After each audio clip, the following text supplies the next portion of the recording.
Is the United Nations on the brink of collapse? For the past 80 years, the UN has been at the heart of the international system. Beyond serving as a forum for global diplomacy, it's played a key role in managing conflicts and assisting many of the world's poorest people. However, today it faces a crisis.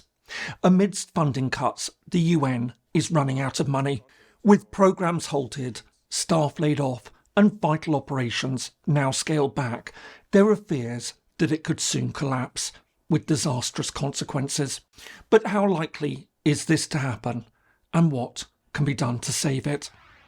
Hello and welcome, I'm James Ker-Lindsay, and here I take an informed look at international relations, conflict and security. Since 1945, the United Nations has been at the centre of international relations, providing a permanent framework for countries to manage conflict, cooperate on shared problems and address global challenges. In addition to overseeing peacekeeping missions and coordinating humanitarian aid, it helps to define international law and gives many countries a voice they would otherwise lack. And it's for all these reasons that the UN has been central to how the world now functions. However, it's also an organisation facing huge problems. Amidst growing criticism, it's seen an unprecedented political backlash that's now straining its finances. With major donors slashing contributions and dozens of members failing to pay their dues, there are growing fears that the UN could soon face a catastrophic crisis. Indeed, the Secretary-General is even warning that it faces imminent financial collapse. To understand the seriousness of the current situation, we need to take a step back and look at the origins and evolution of the UN. The United Nations organisation was created at the end of the Second World War. The successor to the failed League of Nations, it had just 51 founding member states and a relatively narrow focus on maintaining international peace and security. The Security Council, with its 5 veto-wielding permanent members, reflected the realities of post-war power politics, while the General Assembly embodied the principle of the members' sovereign equality. Meanwhile, a secretariat was established to oversee administration, and a judicial organ, the International Court of Justice, was created to rule on matters of international law and handle disputes between members. But despite these relatively humble beginnings, over the decades that followed, the UN expanded dramatically in both size and scope. Decolonisation brought waves of new members, transforming it from a club of mostly Western countries into a truly global body with 193 members today. All the while, its activities also grew. Although conflict management remained at the core of its work, leading to the emergence of peacekeeping operations, it also began to focus on numerous other areas. Agencies and programmes were established to address issues ranging from health, education and development through to refugees, food security and human rights. As a result of all this, the UN is now vast, employing tens of thousands of staff and relying on a network of field offices, specialised agencies and partner organisations. It operates on every continent and touches almost every major global issue. Its peacekeeping missions serve in some of the world's most dangerous environments, and its humanitarian agencies feed millions of people, respond to natural disasters and provide essential services where governments can't. Meanwhile, it's also become a vital forum for discussing global challenges, including poverty reduction, gender equality, and climate change. But although the United Nations has become a central pillar of global governance, its enormous size has also brought problems. Aside from being a highly complex organisation, it's also costly to run. In 2025, the regular budget stood at $3.7 billion. On top of this, peacekeeping came in at around $5.4 billion. Then there's the cost of running aid and assistance programmes, including the specialised agencies. This is now estimated to be around $60 billion annually. To this end, the UN's financial model broadly depends on 2 main sources of income. The first are the assessed contributions, which member states are legally obliged to pay. This covers administrative costs and separate contributions to peacekeeping. Secondly, there are voluntary contributions that fund much of its humanitarian and development work. And while this structure has always been precarious, it's now under unprecedented strain. At the core of the current crisis is a significant drop in both voluntary and assessed contributions, particularly from the United States. Historically, the US has been the UN's largest donor, but while it's often withheld funds for political reasons or to push for reform, under the second Trump administration, it slashed its contributions, arguing that the UN is not only inefficient and politically biased, but also stands against its sovereignty and national interests. Additionally, it's withdrawn from several UN agencies, such as UNESCO, the UN Educational, Scientific and Cultural Organization, and the World Health Organization, taking its funding with it. Altogether, this is having a huge impact. In addition to owing almost $4 billion in assessed contributions and peacekeeping costs, it significantly cut its voluntary contributions, with suggestions that this will drop from around $17 billion just a few years ago to just $2 billion this year. And even though Washington has just agreed to pay a large part of the money it owes on assessed contributions, this still falls far short of what the UN now needs overall.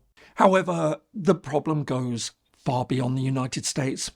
While its cuts have been particularly painful, other countries have also reduced their voluntary funding.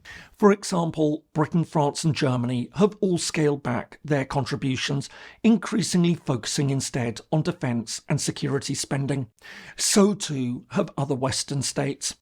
All the while, dozens of countries, including Russia and China, are simply not paying what they owe on their assessed contributions, or are paying months or even years late. And it's all this that's now created the huge financial problems the UN faces. I hope you're finding this helpful. If so, please do give it a like and perhaps subscribe to the channel if you haven't already. It all really helps. Many thanks. And now back to the video.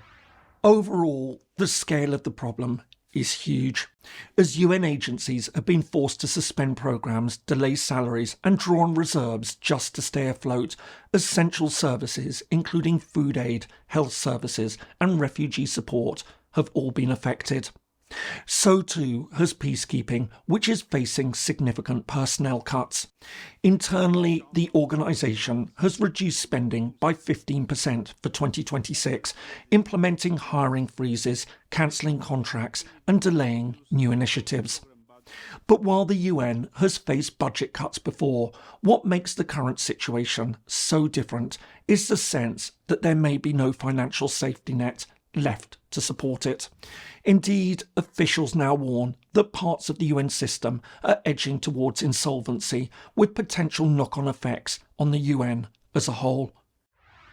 Faced with such a crisis, frantic efforts are now taking place to make up the shortfall. But while there are appeals for countries to pay their dues on time and maintain voluntary contributions, some analysts are pointing to radical options to avoid catastrophe.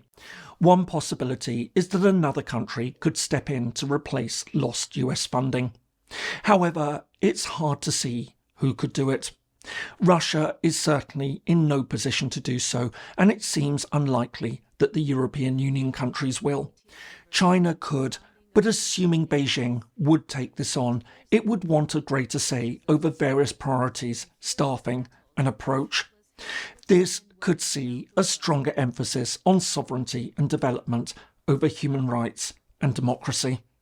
Another scenario is relocation, with key agencies moving away from the traditional headquarters in New York and Geneva to reduce costs. The trouble is that this could also have a disastrous effect. If the UN leaves the United States, some fear it may prompt the United States to leave the UN. If this happened, others could well follow, leading to complete irrelevance and collapse.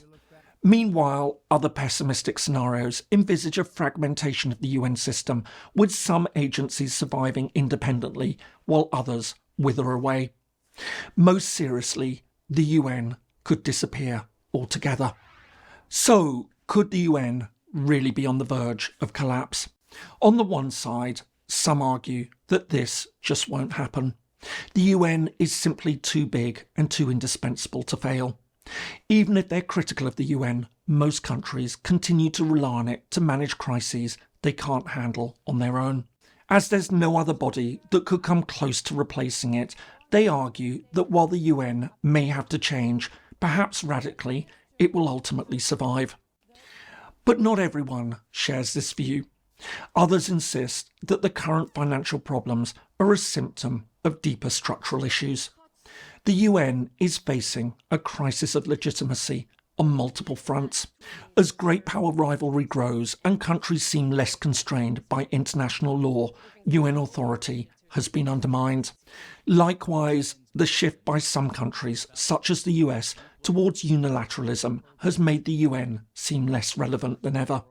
Finally, many countries across Africa, Asia and Latin America question an institutional order they didn't design, and one that favours countries that are no longer great powers. In this context, the chronic underfunding isn't an accident.